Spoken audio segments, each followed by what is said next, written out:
Coming up on the January 24th edition of Carolina Week. Think bigger always means better?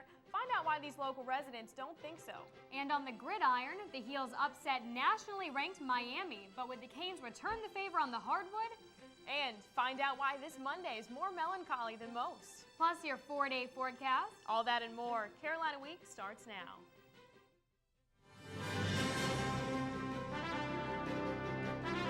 From the School of Journalism and Mass Communication at the University of North Carolina at Chapel Hill, this is Carolina Week.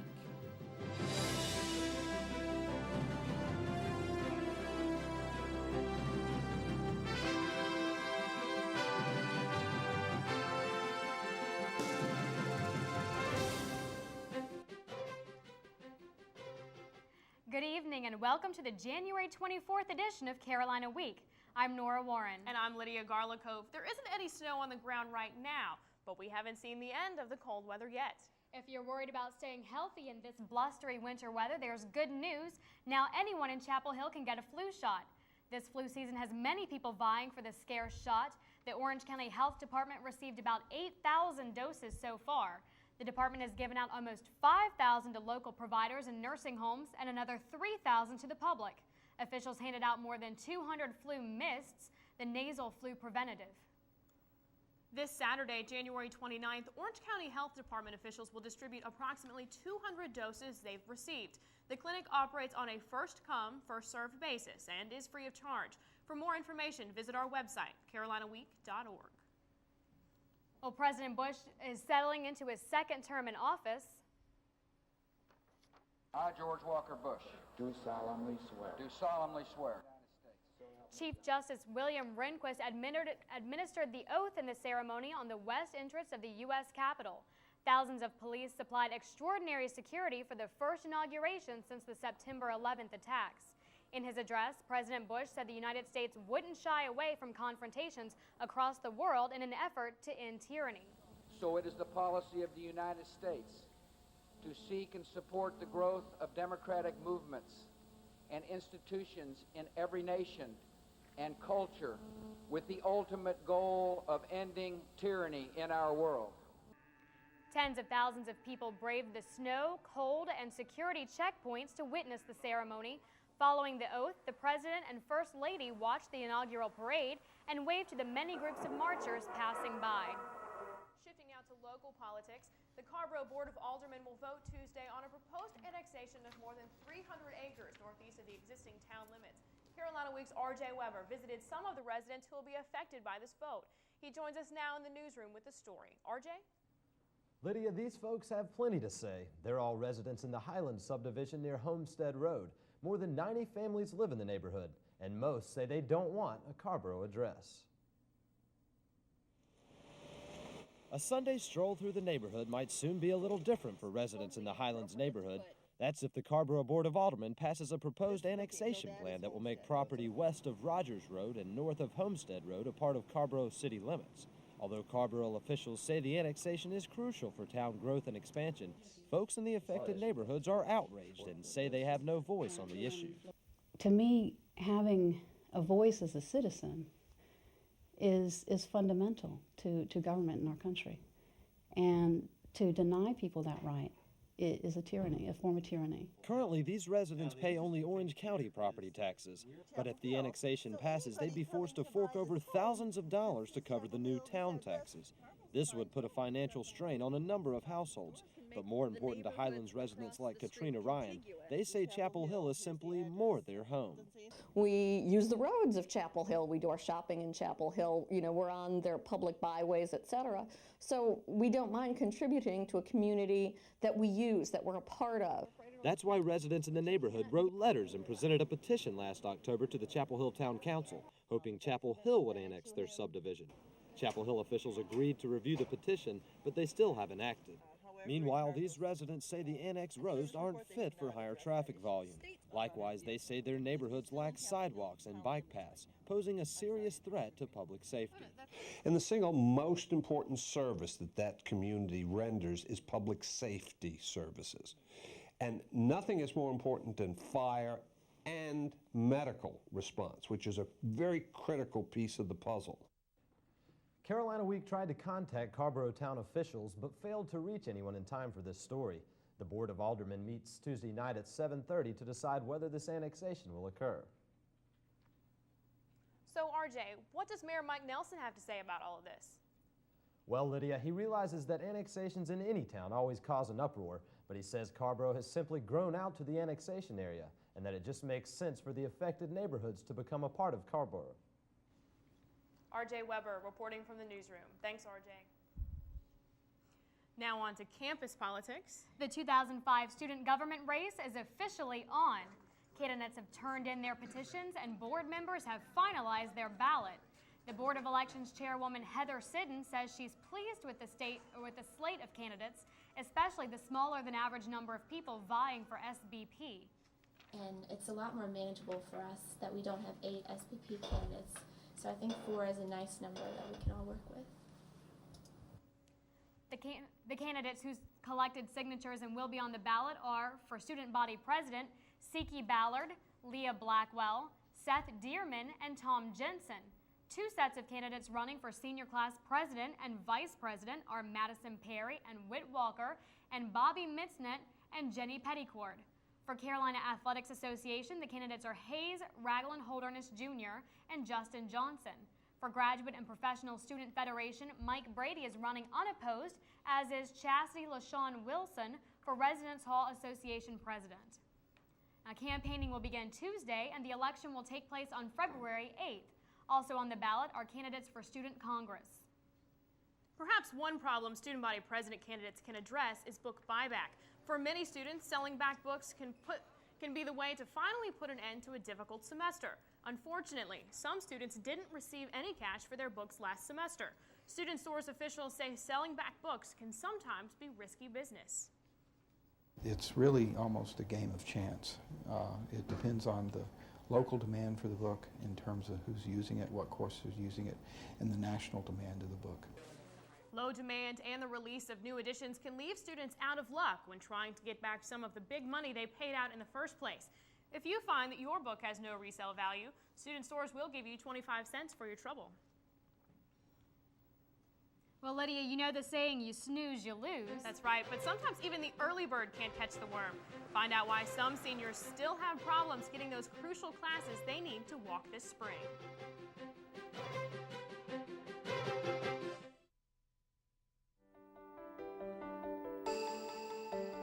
I helped turn my child's public school into a whole new kind of school. One with a curriculum that really motivates kids. One that has extended hours, 6 days a week, year-round. With loads of academic, cultural, and recreational activities. One that has support services, like medical and dental right there. A school where parents' involvement is encouraged. Where teachers have more time to teach. And students are excited about learning. There's just one problem. My child doesn't ever want to come home. You can help turn your school into a community school for excellence. Find out how. Call 1-877-LOVE-TO-LEARN. Most students approach class registration hoping they'll get what they want, while others just hope they get what they need. For many seniors, that hasn't been the case this time around. Senior Ryan Fitzpatrick faced the same frustration that many of his fellow classmates did on one early October Saturday: registration for spring classes. I ended up opening maybe 5 or 6 different windows on different computers, hoping that one of them would get logged on, and I sat there for a good 20 or 30 minutes, and you just have the sensation of classes just flying off the directory. He had trouble getting the classes he needed to fulfill several general college requirements so he could graduate in May, and that was just the start of his registration nightmare. The next step came in a letter from the registrar. His tuition bill had gone to an old address, and with it unpaid, his classes were dropped. I jumped in the car from Asheville, went right to the cashier's office that afternoon, and went to the library the next morning to try and get into classes, and that was even worse. Ryan's story is common in the advising office, which these days is frequented by seniors doing what they can to get the classes they need to be able to walk across the stage without delay in May.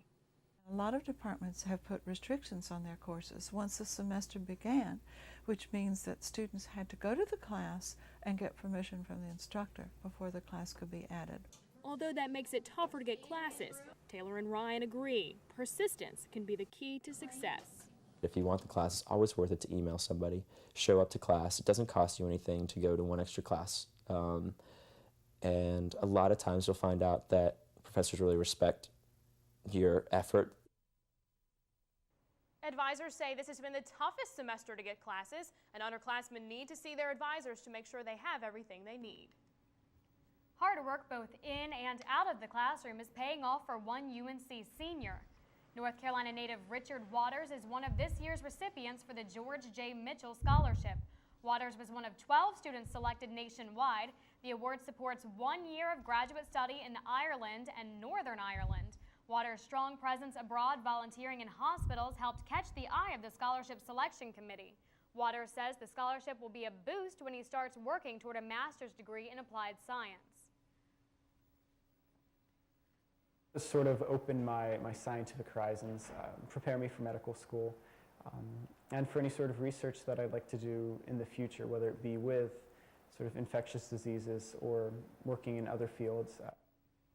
Waters is the second Mitchell Scholar from UNC since the program began in 1998. UNC alumna Joanna Pearson received the honor in 2003. Carolina's tsunami relief effort just got bigger. A new student group, Project Landmine, hosted 2 speakers on Friday night to raise awareness about landmines in tsunami-affected countries. The event began with a movie that showed how landmine victims cope with disability. Then students had a chance to ask questions. Speakers Karen Smith and Tassini Ross Sheriff stressed the dangers of landmines, especially those the tsunami unearthed. Project Landmine's founder, Manisha Panjwi, says this issue hits close to home. We have troops going over to Iraq. We have troops in Afghanistan. We have concerns with North and South Korea and the DMZ zone. So we are related to this. Project Landmine will also host a benefit concert Monday night at 7 in the Great Hall. Half of the proceeds will go to UNICEF's tsunami relief efforts in Sri Lanka. The other half will go to the UN's Adopt a Minefield program. And on a much lighter note, Mo Money means Mo Rocca. The former Daily Show correspondent has agreed to kick off commencement weekend by speaking at UNC's first senior class address. He'll be here on Friday, the 13th of May. Student officers raised more than $19,000 to bring the comedian to campus. Class President Jovian Irvin says it's a good way to honor seniors. Having an event that was going to commemorate, celebrate, and just really to highlight the seniors that are graduating. Well, Mo Rocca isn't the only big man on UNC's campus. One freshman just returned after a quick trip down the road to fame. Henry Spear wrote the song Love, I'll be captivated. I'll hang from your lips instead of the gallows. Yeah, Henry Spear wrote the song I'll Be by Edwin McCain all the way to Hollywood. Spear was a contestant on the show American Idol this semester. He says although he didn't make it into the finals, he's not giving up easily. Yeah, I fully plan to audition for the next American Idol. Supposedly next season's going to be the last season because Simon Cowell is retiring from the show, so it'd be great to be the last American Idol. Spear expects to appear on the show sometime in the next 3 weeks. You're fired. All the hopefuls except one hear those brutal words, but that doesn't keep thousands of people from fighting to be the Donald's next apprentice. I should be the apprentice because I'm not a stuffed shirt. Although season 3 of the hit NBC show just got underway, Hollywood East casting agents are already scouting the triangle for apprentice wannabes for season 4. 275 apprentice hopefuls arrived in Raleigh at the Fairfield Inn on Saturday for the first of 9 rounds of the casting call. Applicants handed in their resumes and sat down for brief interviews with casting agents. Only 60 people will be called back for second interviews on February 5th. Last year, more than 1 million people applied nationwide. Well, maybe one of those beautiful minds can help solve the mystery behind an infamous downtown vacancy. Don't be fooled by the chairs on the tables or the sign out front. This restaurant hasn't had a customer in more than 5 years. The Wicked Burrito closed its doors in 1999, leaving Chapel Hill with one less restaurant and an empty building in one of the best spots in town. The property owner, Kansas-based Lone Star Steakhouse and Saloon, still isn't saying when it plans to sell. Chapel Hill's Director of Planning, Roger Walden, says he's waiting this long just doesn't make sense. Downtown real estate is very valuable and a very high rate of return. So if something stays vacant for a couple of months, there is quite an opportunity cost there to the property owner. At this rate, it could be another 5 years before the building has a new tenant. Well, weathercaster Erin Moore joins us now. Erin, it has been absolutely brutal outside recently. It has been very bitter cold lately, but some students are finding the perfect pick-me-up to get through this winter weather. Is the cold going to last through the week? Find out when we return.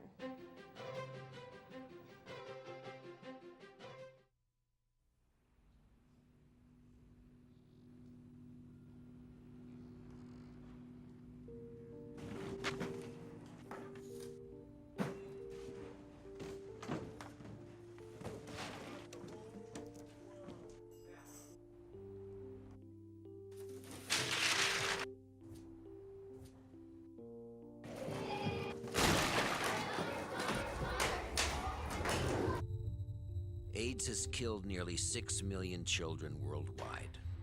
That's more than every child in every preschool, grade school, and high school in New York, Chicago, Los Angeles, Washington, Atlanta, and Miami combined.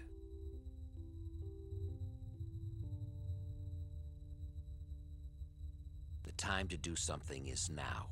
The place is apathyisLethal.org.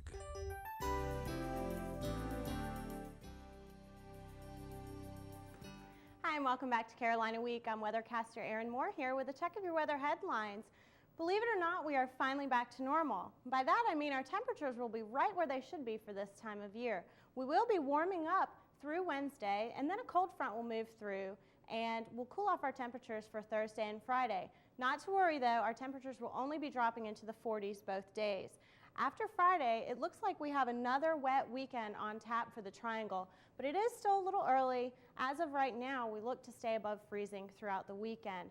As we look at the satellite map, we can see the Northeast has gotten another round of winter weather today. Looks like they only got about 1 or 2 more inches, which is really nothing compared to the foot or 2 feet that they got in some places throughout the weekend. Back up here, we have another disturbance, and that's going to be coming down, which is really where our winter weather has been coming from, but it is going to stay well north of North Carolina and leave us winter weather free for the at least next week that we can tell. As we go through to the forecast map, we can see most of the country looks clear. Right now, there's a high pressure system down here that's giving us a southwesterly flow, which is going to help to warm up our temperatures for the next few days. The next thing that we're going to be looking at, we can't really see on this map right now, but there's a low pressure system and cold front right off the coast of California, which will be coming through here on Wednesday and lowering our temperatures. As we look at the 4-day forecast, we can see tomorrow our high temperature is going to be 51 degrees with a low of 32. We're going to have partly cloudy skies. And on Wednesday, check out that high temperature, 57 degrees. We haven't seen temperatures like that in a few weeks. We're going to have a low of 35. We're going to see mostly cloudy skies in the morning, and it's going to be clearing through the evening. On Thursday, we have a high of 48 after that cold front moves through with a low of 30 degrees. We're going to see mostly sunny skies on Thursday, and on Friday cools down even more with a high of 42 degrees and a low of 28. As we take a look at the January almanac, our normal temperature for this time of year should be 50 degrees, and our normal low should be 30 degrees. We've really had a mixed bag of weather in January. Our highest high was 78 degrees, and our lowest low was Monday morning with an 11-degree temperature, which many people felt on the way to work and school. So we look like we're going to be getting back to normal this week. Well, Erin, I am not a cold weather person. I never thought I'd say I'm looking forward to seeing 50-degree temperatures. It's going to feel nice. It is going to feel nice. Well, thank you. Thank you. Wes joins us now with weather. Wes, this weekend definitely did not feel like baseball, spring sports weather. Yeah, I mean, it's all I can do sometimes just to walk to class. It's been so cold, but it's a good thing we have a good basketball team because that is indoors, and another team that plays indoors right now is the women's tennis team. And last year, the women's tennis team season came to a screeching halt when the Heels ran up against Tennessee in the regional final. This year, the two teams are among the best in the nation once again. But will the Heels manage to exact sweet revenge? Find out when we come back. Come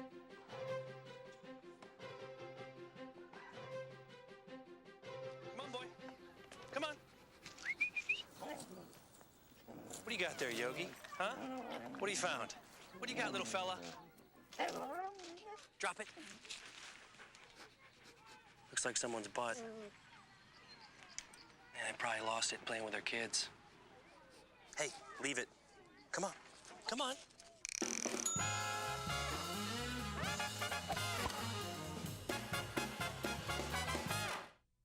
Mr. and Mrs. Jones, Sally's having some behavioral problems. I guess that reward system isn't working. Well, the timeouts weren't either. Well, you're just too lenient. Well, you're too strict. No, you are. Oh, you are. Where can adults go for ideas when they feel as frustrated as kids? ConnectForKids.org, guidance for grown-ups. Next trip to the store, look for products made from recycled materials, then buy them. Call 1-800-2-RECYCLE for your free Buy Recycled shopping guide.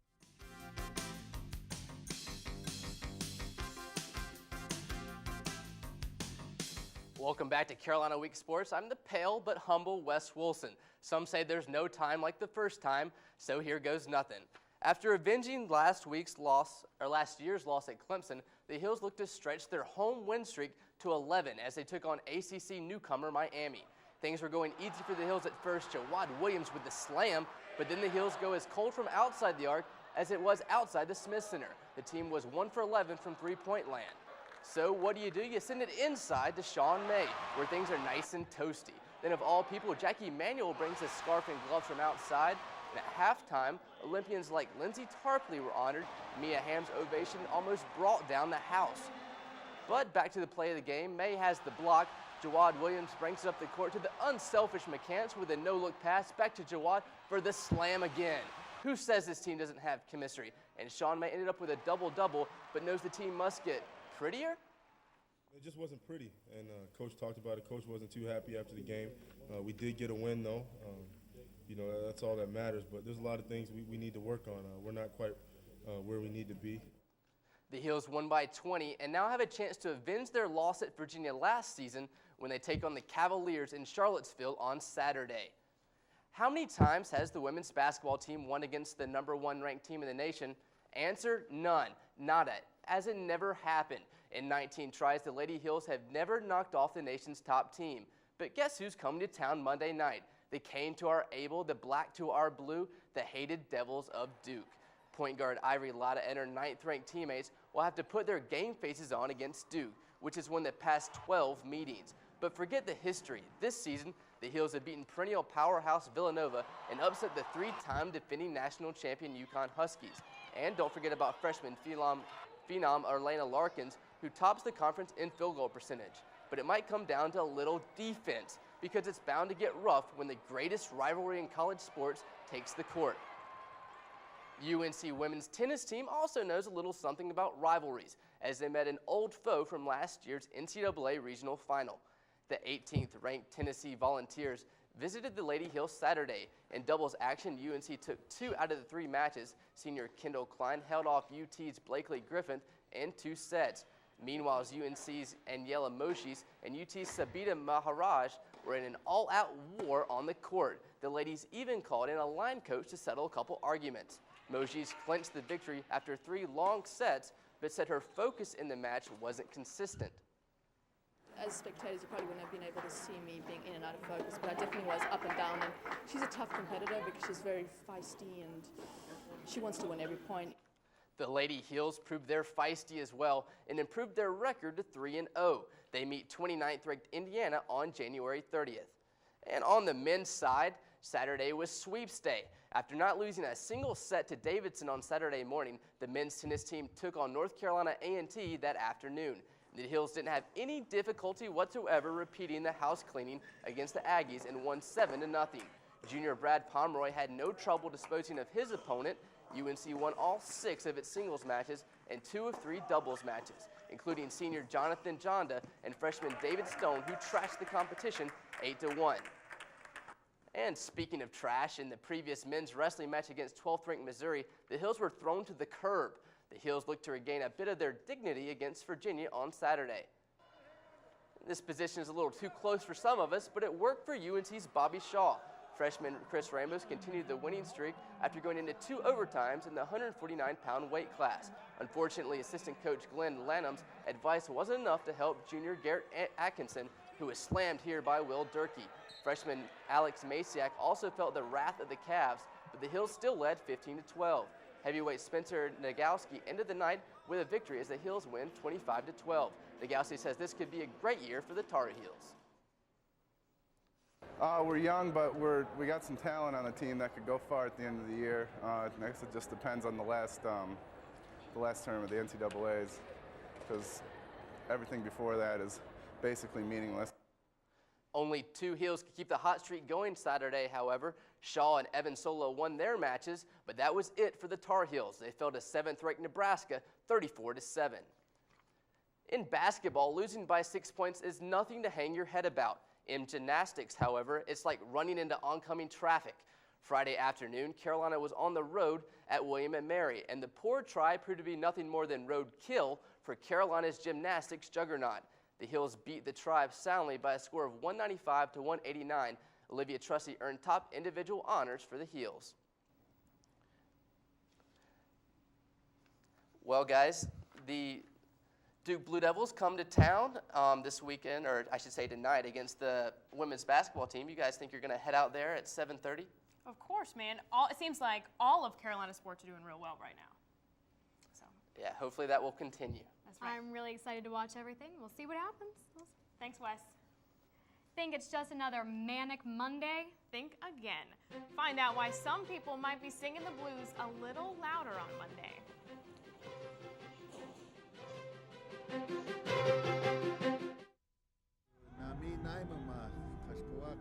200 years ago, Lewis and Clark set out to discover an all-water route to the Pacific.